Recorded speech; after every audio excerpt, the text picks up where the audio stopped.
ابن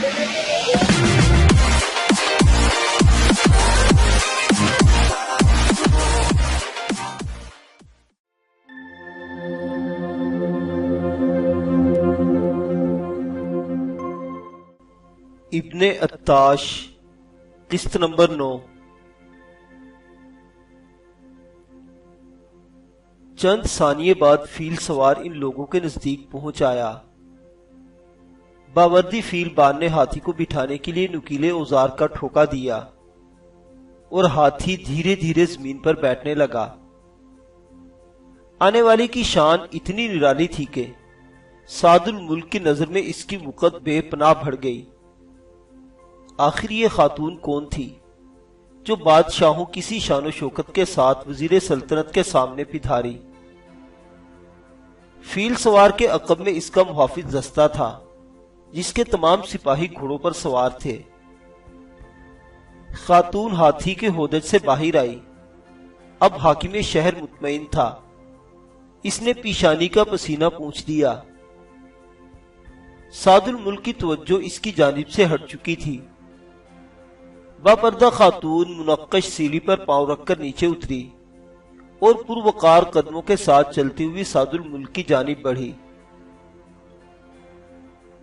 یہ نادرہ بیگم تھی، اصفہان کی سب سے دولت مند خاتون نادرہ بیگم، جس کے مرحوم باپ کا کاروبار بدخشاں سے لے کر یمن تک پھیلا ہوا تھا۔ اس کے اپنے تجارتی قافلے اور سینکڑوں اونٹ سارا سال دنیا بھر میں ایک جگہ کا مال دوسری جگہ اور دوسری جگہ کا مال تیسری جگہ پہنچاتے نہ تھکتے تھے۔ نادرہ بیگم ایک شریف النفس اور درد دل رکھنے والی خاتون تھی۔ یہ ابھی تک کنواری تھی۔ باپ کی موت کے بعد سارے کاروبار کی ذمہ داری اس معصوم اور کم عمر لڑکی کے کندھوں پر آ پڑی تھی۔ لیکن نادرہ بیگم نے کمال استقلال اور مردانگی کا ثبوت دیا۔ ایک دوشیزہ ہو کر اس نے ہزاروں میل پر پھیلے ہوئے اپنے باپ کے کاروبار کو نہ صرف سنبھالا بلکہ اسے ترقی دی۔ ہر سال سلطان کے خزانے میں نادرہ بیگم کی طرف سے 2000 طلائی اشرفیہ ٹیکس کے طور پر جمع کروائی جاتی تھیں۔ سعد الملک ہکا بکا کھڑا آنے والی حسین عورت کے قدموں کی چاپ سننے کی کوشش کر رہا تھا۔ وہ زمین پر چلتے ہوئے اپنے نازک پیر یوں رکھ رہی تھی گویا کسی وادی میں اتر رہی ہو۔ یہ ایک دراز قد دوشیزہ تھی جس کا چہرہ سرمئی رنگ کی ریشمی جالی سے ڈھکا تھا۔ نقاب کے عقب سے اس کی بڑی بڑی سیاہ آنکھیں کسی سنسان جھیل کی طرح اداس تھیں۔ نادرہ قدم با قدم چلتی ہوئی سعد الملک کے سامنے آ کر ٹھہر گئی۔ سعد الملک کی آنکھوں میں حیرت اور دلچسپی کے طوفان گردش کرنے لگے۔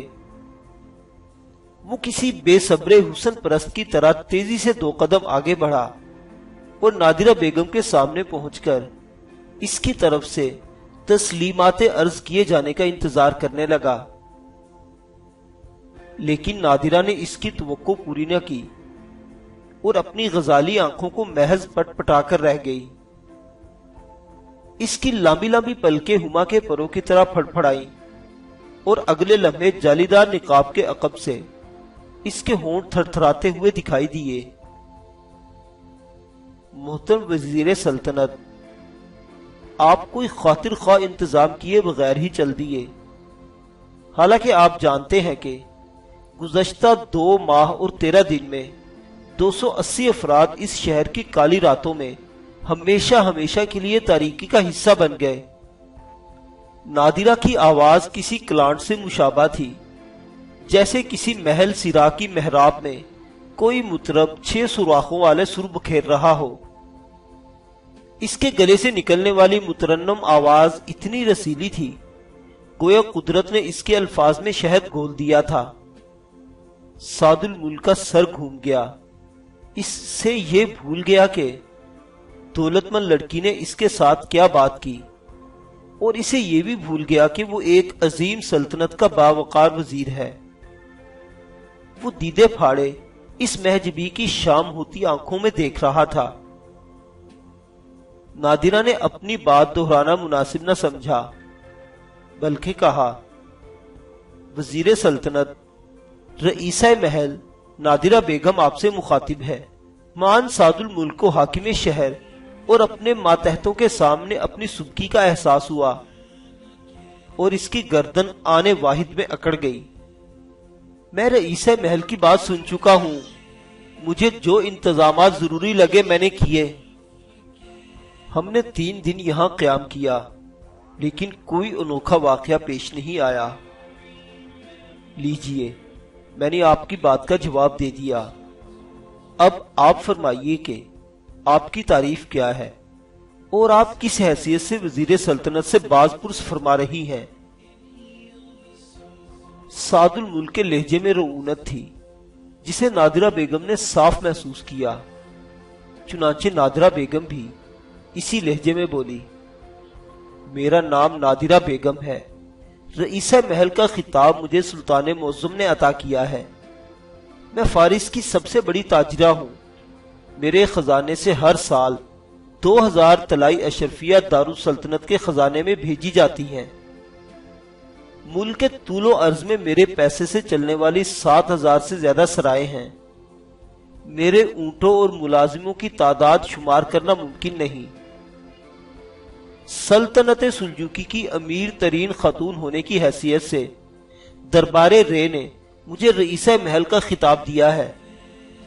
اب فرمائیے، کیا اپنی حیثیت کے لحاظ سے وزیر سلطنت کے ساتھ بات کرنا میرے لیے مناسب ہے یا نہیں؟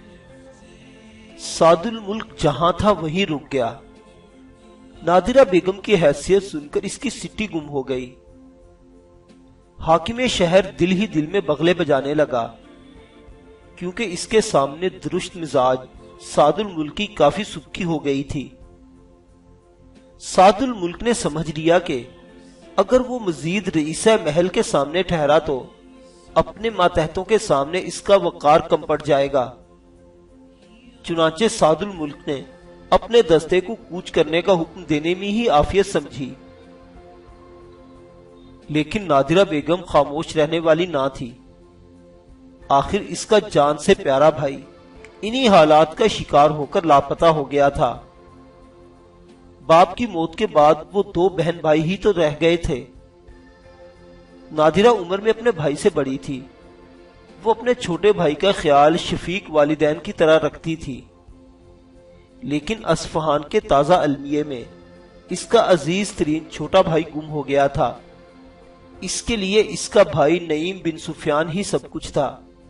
یہ کیسے ہو سکتا تھا کہ وہ سعد الملک کو بغیر تسلی بخش انتظامات کیے واپس جانے دیتی؟ نادرہ بیگم کے کہنے پر ہی تو حاکم شہر نے دارالسلطنت سے امداد طلب کی تھی۔ چنانچہ نادرہ بیگم نے کسی قدر بلند آواز میں وزیر سلطنت کو مخاطب کیا،